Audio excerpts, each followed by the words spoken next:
Well, hello. We are live here in beautiful Glen Burnie, Maryland. Bay Lady here.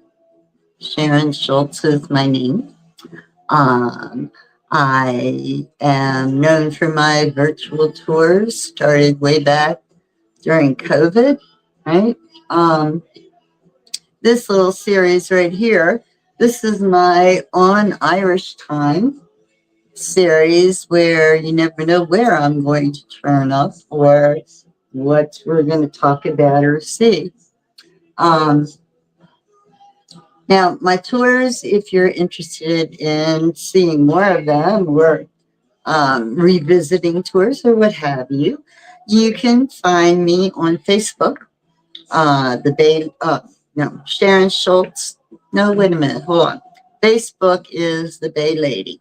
Just search for the Bay Lady, and I will pop up. On YouTube, the name of my channel is Sharon Schultz, the Bay Lady. So either one of those places, you will find upcoming tours posted, and you can also go back and see for the first time or revisit past tours. All of these tours are supported by tips, gratuities, whatever you'd like to call it. If you enjoy your tours and want to see more, gas money is always appreciated, and you can contribute at buymeacoffee.com. You'll find the link on both my Facebook page and my YouTube channel, and you just go on there and buy me a cup of coffee. I know that it's very much appreciated and that I really love coffee. So, at any rate, I don't know if you can hear in the background, there's some Wings music playing. This is Paul McCartney's "Wings Over America" album that you're hearing in the distant background there. Hope you are enjoying it. Now, today's little podcast here is going to actually focus on Paul because yesterday he released a new book, um, Wings, the story of a band on the run. Now I just happen to have a copy of it, and I will share it with you in just a second. I haven't looked at it yet. It just arrived yesterday, so we will be exploring it together for the first time. Also, in February, coming up, February of 2026, Paul is releasing a movie, a video, which is called Man on the Run. And it is about his illustrious career, I'm sure. I'm sure there'll be a fair share of music as well involved, which is all the better. At any rate, this is all coming up in February, which will be here before we know it, since time seems to fly by so quickly these days. So, anyway, so we are straying a little bit from trivia format here, although there will be some trivia before we go as well. But first, I wanted to share with you Paul's new book.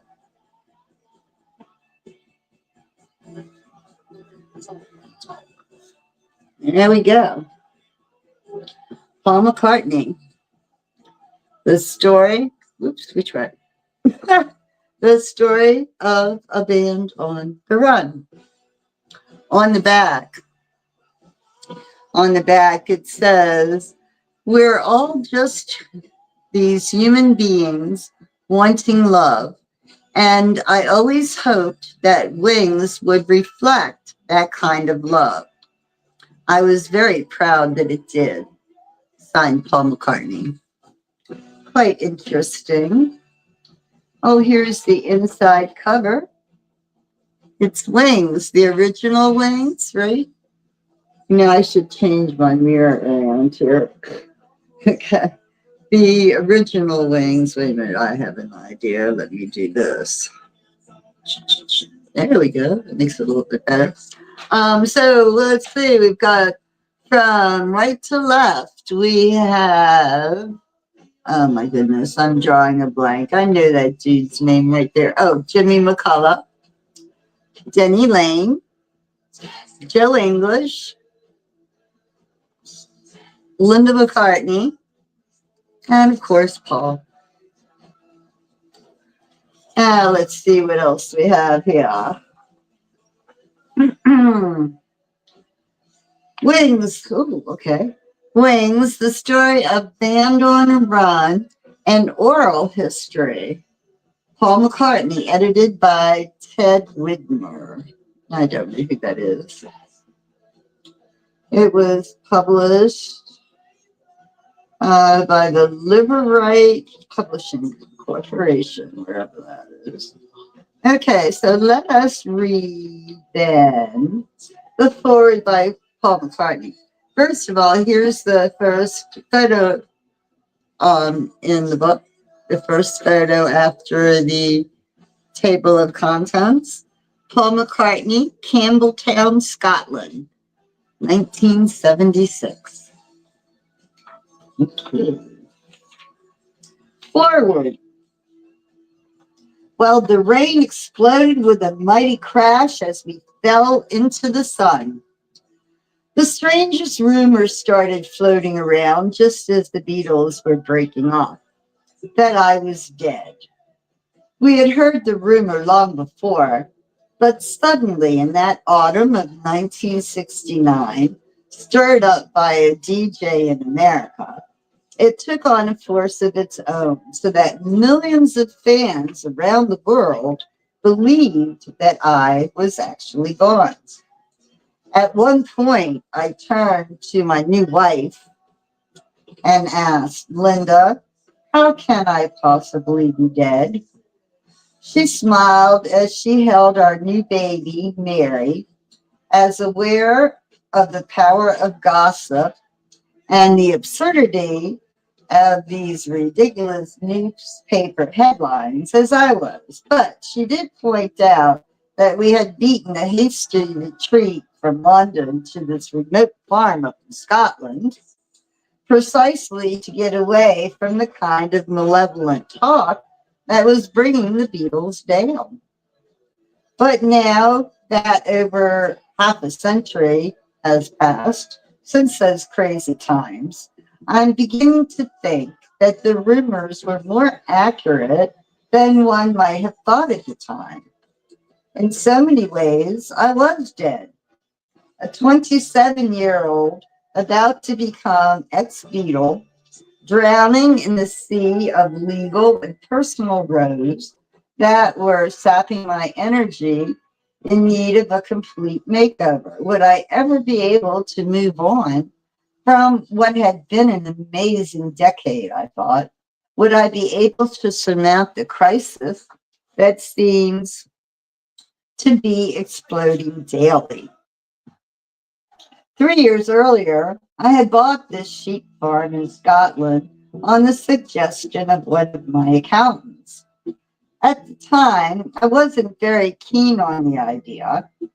The land seemed sort of bare and rugged, but exhausted by the business problems and realizing that if we were going to raise a family, it would not be under the magnifying glass that was London, as we turned to each other and said, we should just escape, right? Looking back, we were totally unprepared for this wild adventure. There was so much we didn't know. Linda would later go on to write famous cookbooks that at first, and I'm a living witness, she was not a great cook. I was hardly any better suited for rural life. My father, Jim, still in Liverpool, had taught me many things, especially how to garden and love music. but putting down a cement floor was not one of them. Still, I wasn't going to be deterred. So I got a guy to come up from town who taught me how to mix cement, how to lay it down in sections, and how to tamp it to bring the water to the surface. No job seemed too small or too large, being it cutting down a Christmas tree from the local forest, making a new table, or getting on a ladder to paint an old roof. A big challenge was to shear the sheep. We had a guy called Duncan who taught me how to use old fashioned shears and put a sheep on its haunches. Even though I could do only 10 sheep to his 100, we were both knackered by the end of the day. It took great satisfaction in learning how to do all these things and doing a good job in becoming self dependent. See how long this forward is. So it's quite a bit.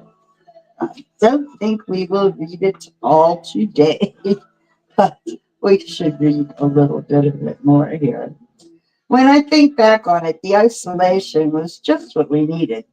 Despite the harsh conditions, the Scottish setting gave me the time to create. It was becoming clear to our inner circle that something exciting was happening. The old Paul was no longer the new Paul. For the first time in years, I felt free. Suddenly, I'm leading and directing my own life. I was not conscious at the time of moving away from the long shadow cast by the Beatles, but that was exactly what I was doing.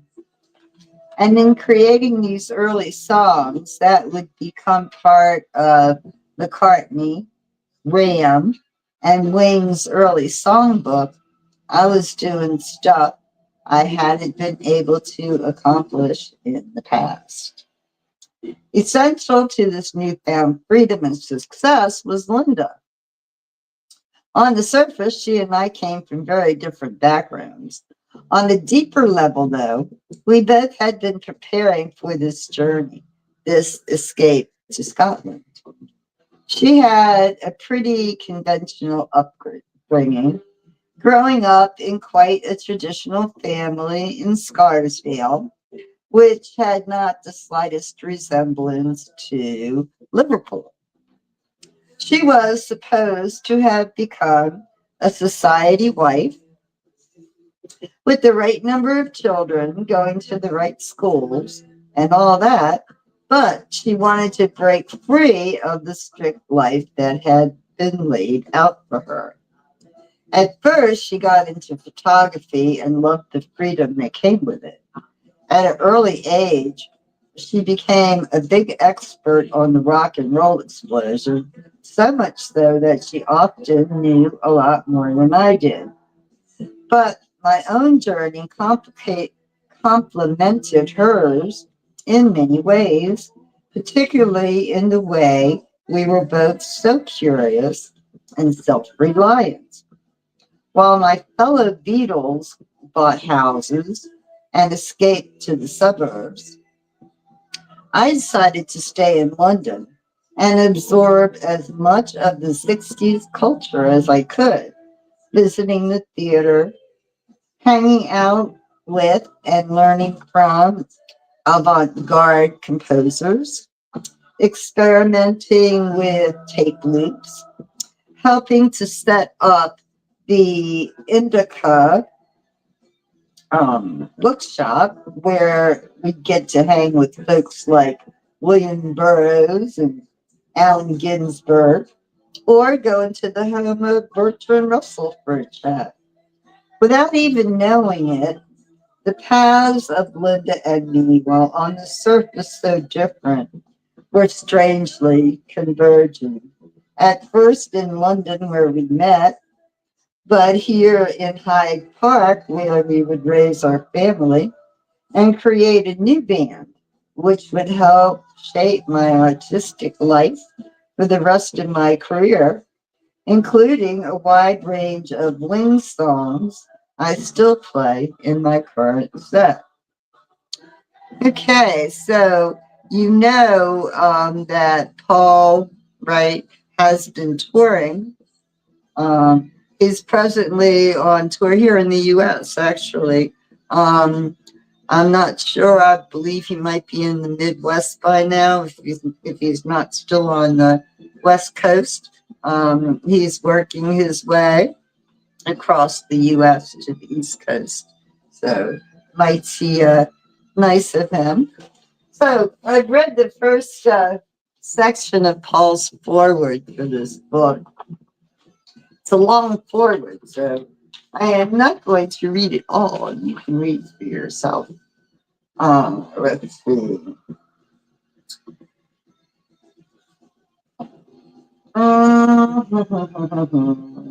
Um, so this book is pretty new. It was written in March, or completed in March this year, 2025. So let's see, there's an editor's introduction. I like how this book is set up. Look, the cast in alphabetical order: Clive Aerosmith, Jeff Britton, Howard Casey, Tony Clark, James Coburn. Oh my goodness. John Conta, Ray Cooper, Tony Dorsey, Linda Eastman. No, Laura Eastman, Linda's sister.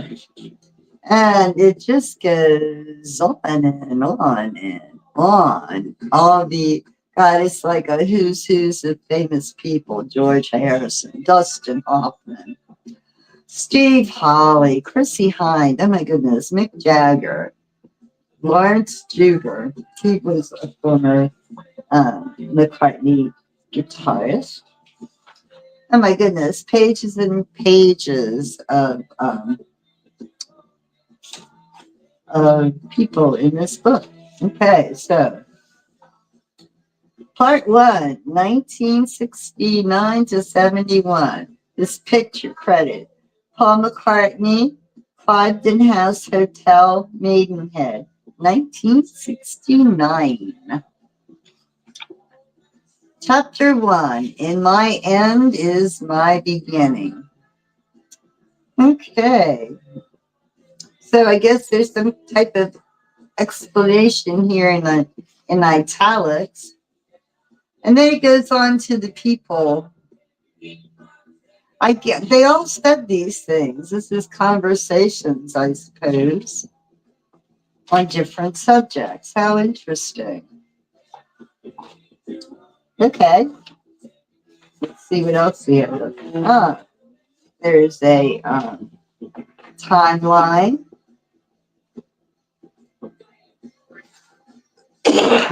Beginning with the Beatles breakup, basically. This is interesting. This is interesting. Of course it would be. So now I'm going to have to read it. Right? But not today. It has photos. Oh, I was going to say it's just black and white, but hold on. I found it. So, center photos. All right, let's see what we got to say now.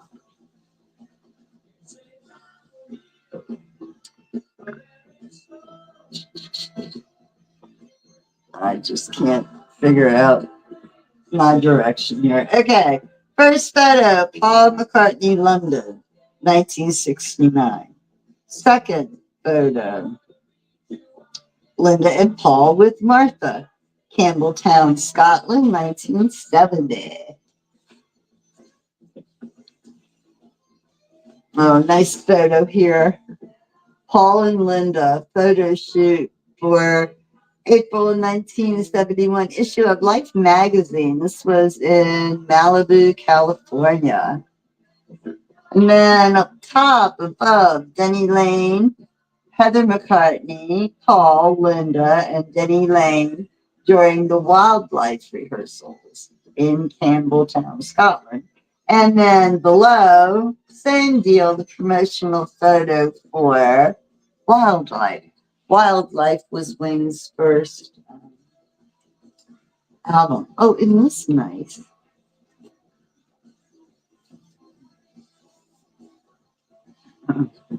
That is a great portrait up top there. It's Denny Lane, Henry McCullough, Denise Sewell, Paul, and Linda. Wow, are they the originals? And the bus, 1972, Wings Over Europe tour bus. That's them in France. And then on this side, Wings during the Wings Over Europe tour in 1972. And there's Paul in Morocco in 1973. Oh gosh, there's more. Okay, this is fun. Denny Lane, Paul McCartney, Denny Sewell, and Henry McCullough. Wings Over Europe tour, France, 1972. Ooh, they drink Cokes like me. Ah.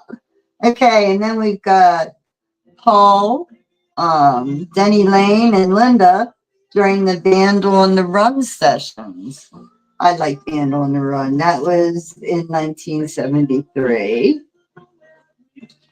Let's see, what else do we have? We have up top Denny, Linda, Jeff Britton, and Paul and Jimmy McCullough. Okay, it's 1974 in Tennessee. And then underneath that, we've got June Carter Cash and Johnny Cash with Paul and Linda in Tennessee, 1974. On the next page, Paul is recording during the Venus and Mars sessions in New Orleans, Louisiana. And then in the photograph below, it's Mary, Stella, and Paul in New Orleans, 1975. Mary and Stella, his two daughters, younger daughters. Oh my goodness, this is great. There's a few photos. I really like them. Okay, so now we have Paul and Linda on board the boat, Bon Voyager in New Orleans, still 1975. Below, Linda, Paul, Joe English, Jimmy McCullough, and Denny Lane. That's the Venus and Mars photo shoot. That was in California. Up top, McCartney family and friends in Brisbane, Australia, 1975. And then we have Jimmy McCullough, Denny Lane, Paul, Linda, and Joe English on the bottom in London in 1975. So 1975 was a pretty good year, it sounds like. Sounds like they were getting around. Okay, now.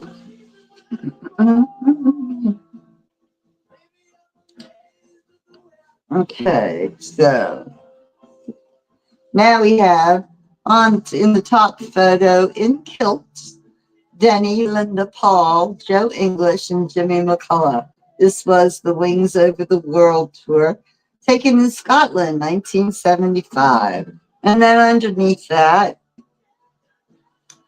you've got Paul, Linda, Denny, Jimmy, and Joe. Silly love songs photo shoot, as if you couldn't tell, right? And then next, up top, Wings Over America advertisement, and on the bottom, artwork for the Wings Over America TV documentary, which I don't recall seeing. Must have been on the British telly. That was in 1979. Now, let's see, hold on. Just a couple more. Okay. This is one of my favorite photos of Paul from their 1976 Wings Over the World tour. On the top there, That was in 1976. Okay. Then next, Paul and Mary McCartney, that's his daughter, with members of the Campbelltown Pipe Band. That was in Scotland. And then the below picture is Jimmy, Denny, Joe, Paul, and Linda during the London Town recording sessions that took place in the Virgin Islands in 1977. And this photo here is a lovely one. It's Paul McCartney, Steve Hawley, Denny Lane, and Linda McCartney, and Lawrence Jubal from the Winter Rose video shoot that was in Kent, in England, 1979.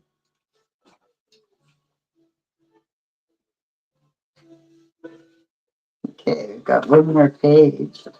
If I can get my fingers to work. Oh, yeah, fingers. Okay, two more in color photos. We have Lawrence Juber, Steve Holly, Linda Paul, and Denny up top there, taken in 1979. And below, this is Paul in Sussex, England, recording McCartney 2 in 1979. So it's pretty cool. Let's see what the back, oop, let me see something here. The, okay, that's the inside flap, right? Yeah. Okay, what it says about Paul McCartney under his photo here, it's a nice photo too. Taken by his daughter Mary. She's a great photographer, like her mom. Born in Liverpool in 1942, Paul McCartney was raised in the city and educated at the Liverpool Institute.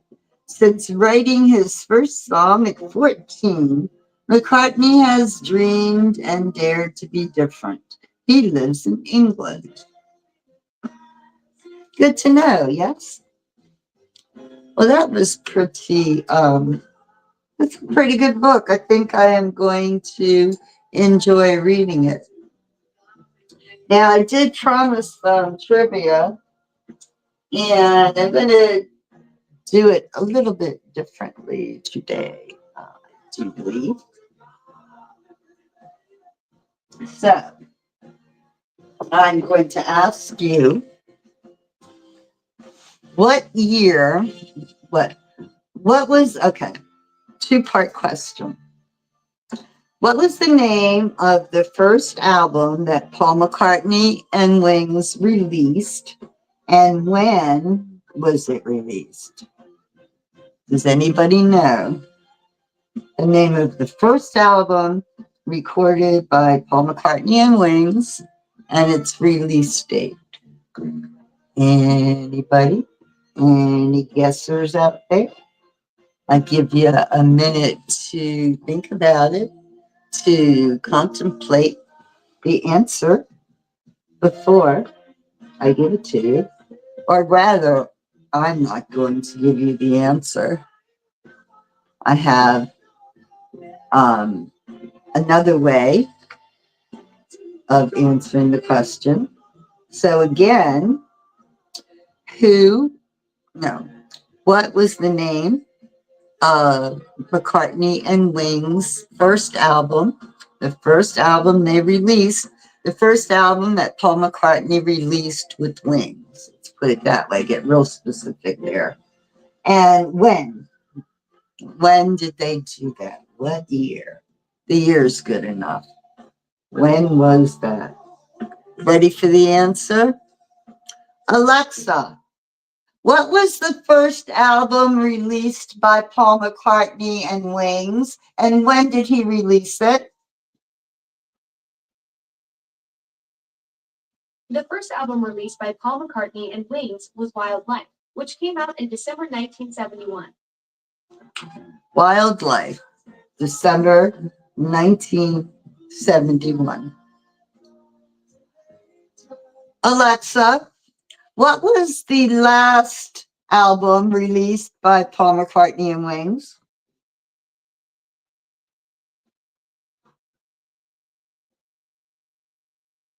The last album released by Paul McCartney and Wings was Wings 1971-73, which came out on December 7th, 2018. Wings 1971 to 73, released on December 19th, 2023. Okay, that's pretty interesting. I know that they have remixed so many of the Beatles albums, and I guess the Wings albums are, no surprise. Well, case in point, the one that premieres tomorrow, the one that's released tomorrow, is going to be all, remakes of previous Wings songs because it's the period that he's focusing on. So interesting. Let's see, what else can we ask for trivia? I know. What was Wings' first single? What was the first single that Wings released? Tick a tock, a tick a tock. Stop the clock. Tick tock. Tick tock, tick tock. Stop the clock. Alexa, what was the first single released by Paul McCartney and Wings?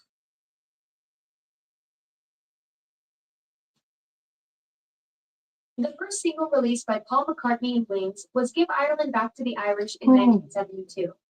Oh, that was a good one. Give Ireland Back to the Irish in 1972. That's pretty cool. Very cool. So, let's see how you're keeping up with the current McCartney news. What is the name of the last, most recent album that Paul released? What is the name of the most recent album that Paul has released? The most recent album. Anybody? Any takers? The most recent album released by Paul McCartney. Old, new, remastered. It don't matter. Just what was the last one he did. Alexa, what's the last album that Paul McCartney released?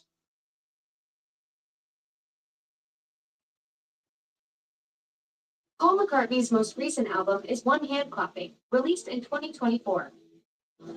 One Hand Clapping 2024. That would be this one. 2024.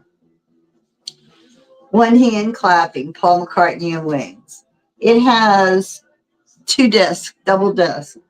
And we've got One Hand Clapping, the first song. Jet, Soily, Sea Moon, Maybe I'm Amazed, My Love, Bluebird, Let's Love, All of You, I'll Give You a Ring, Band on the Run, Live and Let Die, 1985, Babyface. That's first disc. Disc number 2, Let Me Roll It, Blue Moon of Kentucky, Power Cut, Love My Baby, Let It Be, The Long and Winding Road, Lady Madonna Medley, Junior's Farm, Sally G, Tomorrow, Go Now, Wildlife, and Hi, Hi, Hi is there. Bye, bye, bye. The last song. Pretty cool. Yes, indeed. It's amazing. I have several. The other big big release was last year. This one with Now and Then and Love Me Do on it. Pretty cool album. Well, that's about all I have for you, folks. That's all I got. Hope you enjoyed a little update on Mr. McCartney, on Sir Paul, and his musical projects. So I hope you enjoy them. I'm going to enjoy reading my book for sure. So Don't forget to check my Facebook page, The Bay Lady, and my YouTube channel, Sharon Schultz, The Bay Lady, for upcoming tours and information. And don't forget to visit Buy Me a Coffee at the link provided. See you next time. Bye.